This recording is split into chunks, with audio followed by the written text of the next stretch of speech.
చూస్తున్నాం. రాజధాని ఎక్స్ప్రెస్ ఏనుగుల మందను ఢీకొట్టినట్లుగా తెలుస్తోంది. ఈ ప్రమాదంలో 8 ఏనుగులు ప్రాణాలు కోల్పోయాయి. 8 ఏనుగులు అక్కడికక్కడే చెల్లాచెదురుగా పడిపోయినట్లుగా తెలుస్తోంది. ఒక ఏనుగు కాలికి గాయమైనట్లుగా సమాచారం అందుతుంది. ఈ నేపథ్యంలో ఈ ప్రమాదంలో 5 బోగీలు పట్టాలు తప్పాయి. ప్రయాణికులకు కూడా స్వల్ప గాయాలైనట్లుగా తెలుస్తోంది. అస్సాంలోని హోజాయ్ జిల్లాలో ఈ ప్రమాదం చోటు చేసుకుంది. సైరాంగ్ నుంచి ఢిల్లీ వెళ్తున్నటువంటి రాజధాని ఎక్స్ప్రెస్ ఈ ఏనుగుల గుంపును ఢీకొట్టినట్లుగా తెలుస్తోంది.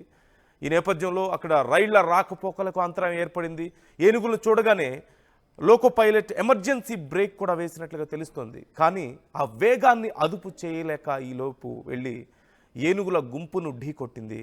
ఆ ఎక్స్ప్రెస్ మొత్తం 8 ఏనుగులు మృతి చెందాయి. ఈ ఘటనలో అక్కడ పరిస్థితి చాలా భయానకంగా ఉన్నట్లుగా తెలుస్తుంది. అడవి జంతువులు, అమాయకమైనటువంటి అడవి జంతువులని ఒక్కసారిగా ఏనుగు గుంపుని ఆ ఎక్స్ప్రెస్ ఢీకొట్టడంతో ఆ ఏనుగులన్నీ కూడా దూరంగా చెల్లాచెదురుగా పడిపోయినట్లుగా తెలుస్తుంది. మరికొన్ని ఆ రైలు చక్రాల కింద ఇరుక్కుపోయి ప్రాణాలు కోల్పోయాయి. అక్కడ అది చూడడానికే చాలా భయంకరంగా ఉన్నట్లుగా తెలుస్తుంది. ఎక్కడ చూసినా సరే ఏనుగుల శరీర భాగాలు, రక్తం చింది. మరోవైపు మీరు స్క్రీన్లో చూస్తున్నారు. Due to some guide lines మేము ఈ విజువల్స్ని క్లియర్గా చూపించలేకపోతున్నాం మీకు. ఆ ఏనుగుకి తీవ్ర గాయాలయ్యాయి. అది నడవలేక ఆ బాధతో అక్కడి నుంచి ఎంత బాధపడుతూ, ఎంత పెయిన్ అనుభవిస్తూ నడవలేక అలా కుంటుకుంటూ ఎలా వెళ్తుందో మీరు చూస్తున్నారు. చూడ్డానికి హృదయం కలిచివేస్తున్న ఈ దృశ్యాలు చూస్తుంటే ఖచ్చితంగా, ఆ విజువల్స్ చూస్తుంటే బాధేస్తుంది ఖచ్చితంగా. చాలామందికి, జంతు ప్రేమికులకి కన్నీళ్ళు ఆగవనే చెప్పాలి. పాపం ఆ ఏనుగులకి ఏం తెలుసు, ఏదో ఒక పెద్ద వాహనం వచ్చి తమని ఢీకొడుతుంది, తమ ప్రాణాలు పోతాయని. ఇలాంటి విషయాల్లో అధికారులు జాగ్రత్తలు తీసుకోవాల్సిన అవసరం ఉంది. ఏనుగులు సంచరించేటువంటి ప్రాంతాల్లో అట్లీస్ట్ ఆ ట్రాక్కి చుట్టుపక్కల ట్రాక్ పొడవునా ఒక ఫెన్సింగ్ వేయడం కానీ, వాటికి తెలియదు కదా. ఆ అటవీ ప్రాంతం, కొండలు ఉన్న చోట, ముఖ్యంగా అడవి జంతువులు సంచరిస్తాయని తెలిసిన చోట ఆ ఫెన్సింగ్ వేయడం కానీ, లేదంటే వాటిని జియో ట్యాగింగ్ చేస్తున్నారు. చాలా వరకు కొన్ని ట్యాగ్స్ని వాటికి పెడుతున్నారు, ట్రాక్ చేస్తున్నారు. ఏనుగులు ఎటువైపు వెళ్తున్నాయి, ఎక్కడున్నాయి, పులులు, సింహాలు, ఏనుగులు అన్నిటికీ ట్రాక్ కూడా చేస్తున్నారు కదా చాలా చోట్ల. కనీసం అలా చేసినా సరే ముందే అలర్ట్ అయ్యి ఆ ట్రాక్ వైపు వెళ్తున్నాయని తెలిసి వాటిని అలర్ట్ చేసుంటే, వాటిని దూరంగా తరిమివేసుంటే ఈ ప్రమాదం జరిగి ఉండేది కాదు కదా. ఒక్కసారి అక్కడ చూడండి, 5 బోగీలు పట్టాలు తప్పినట్లుగా తెలుస్తుంది. చాలా వేగంగా వెళ్తున్నటువంటి ట్రైన్ ఒక్కసారిగా ఏనుగుల గుంపును చూడడంతో, సైరాంగ్ నుంచి ఢిల్లీ వెళ్తుంది రాజధాని ఎక్స్ప్రెస్. అస్సాంలోని హోజాయ్ జిల్లాలో వెళ్తున్న సమయంలో దగ్గరకు వచ్చే వరకు కూడా ఏనుగుల గుంపు కనిపించలేదు లోపల ఉన్నటువంటి డ్రైవర్కి, లోకో పైలట్కి. అయితే చూసిన వెంటనే ఎమర్జెన్సీ బ్రేక్స్ వేసినట్లుగా తెలుస్తుంది. కానీ మనందరికీ తెలుసు, ట్రైన్స్కి సహజంగా మనం కార్స్, బైక్సే ఎమర్జెన్సీగా మనం సడన్గా బ్రేక్స్ వేసినప్పటికీ కొంత దూరం వెళ్ళి ఆగుతూ ఉంటాయి ఆ ఫోర్స్కి. అలాంటిది అంత పెద్ద ట్రైన్, అంత భారీగా ఉండేటువంటి ట్రైన్ అంత వేగంగా ఒక్కసారిగా ఆగిపోయే పరిస్థితి ఉండదు కదా. సో కొంత దూరం వెళ్ళిన తర్వాత ఆగుతుంది. అలా వెళ్తున్న సమయంలో ఆ వేగాన్ని కంట్రోల్ చేయలేకపోవడంతో డైరెక్ట్గా వెళ్ళి ఆ ఏనుగుల గుంపును ఢీకొట్టింది. 8 ఏనుగులు అక్కడికక్కడే ప్రాణాలు కోల్పోయాయి, చెల్లాచెదురుగా పడిపోయాయి, శరీర భాగాలు తెగిపోయి రక్తం అక్కడంతా ఎక్కడ చూసినా సరే. చాలా భయానకంగా ఆ ఏనుగుల అరుపులు, ఏడుపులతో చూసిన వారికి సైతం హృదయం ద్రవించిపోతుంది అంటున్నారు, హృదయం కలిచివేస్తుంది అంటున్నారు.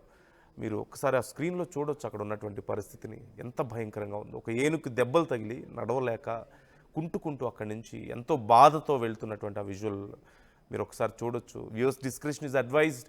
మేము ఇప్పుడు చెప్తున్న వాటి చర్మాన్ని అమ్ముకుంటూ ఉంటారు, మనందరికీ తెలిసిందే. అందుకని చాలా వరకు జంతువులన్నిటికీ కూడా ఒక ట్యాగ్ని ఏర్పాటు చేస్తున్నారు, జియో ట్యాగింగ్ చేస్తున్నారు. అంటే అవి ఎక్కడెక్కడ ఉన్నాయి, ఎటువైపు వెళ్తున్నాయి అనేది ఎప్పటికప్పుడు ట్రాక్ చేస్తూ ఉంటారు, ఒక ట్రాకర్.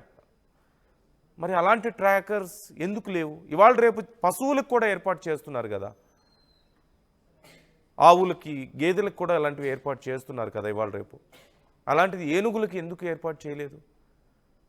అవి వస్తున్న మార్గాన్ని ముందుగా ఎందుకు తెలుసుకోలేకపోయారు. చాలా వరకు అటవీ శాఖ అధికారులకు, స్థానికంగా ఉండేటువంటి అధికారులకు ఎన్ని ఏనుగులు ఉన్నాయి, ఎన్ని పులులు ఉన్నాయి, ఎన్ని సింహాలు ఉన్నాయి, ఇలా అన్నీ తెలుస్తాయి.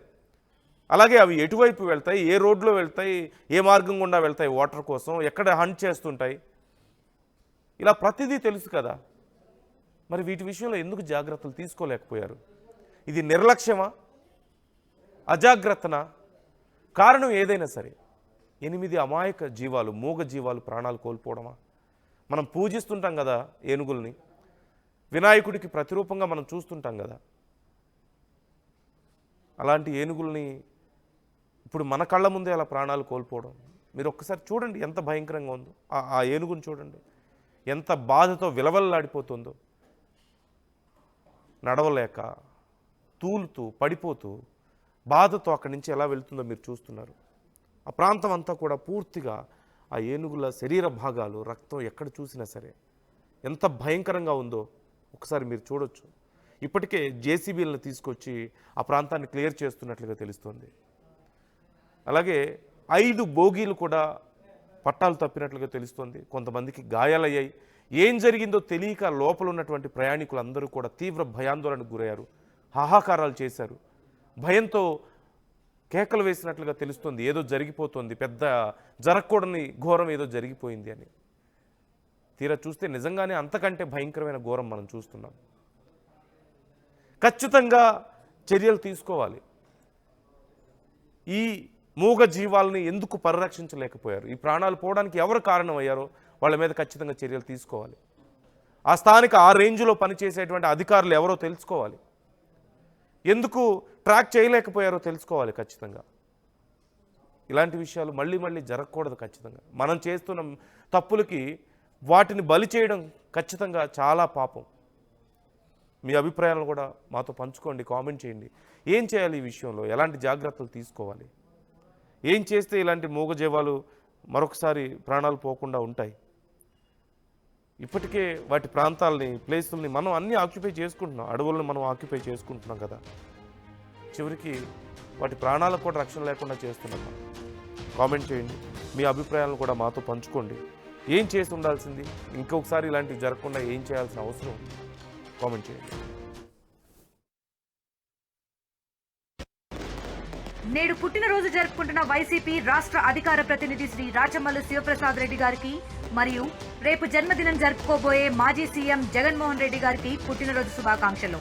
ఇట్లు కనపర్తి అవినాష్ రెడ్డి, వైసీపీ నేత, చౌటుపల్లి, పొద్దుటూరు. నగల సామ్రాజ్యం పెద్దది, మన వేడుకల్లో నగల పాత్ర పెద్దది.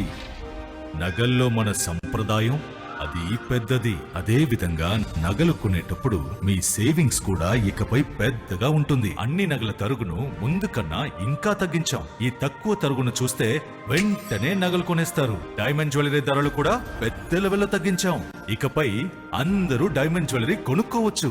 ఏ ఆఫర్లోనూ పక్కదారి పట్టకండి. ఇక్కడికొచ్చి కంపేర్ చేస్తేనే తెలుస్తుంది మీకు ఎంత పెద్దగా డబ్బులు ఆదా అవుతుందో అని.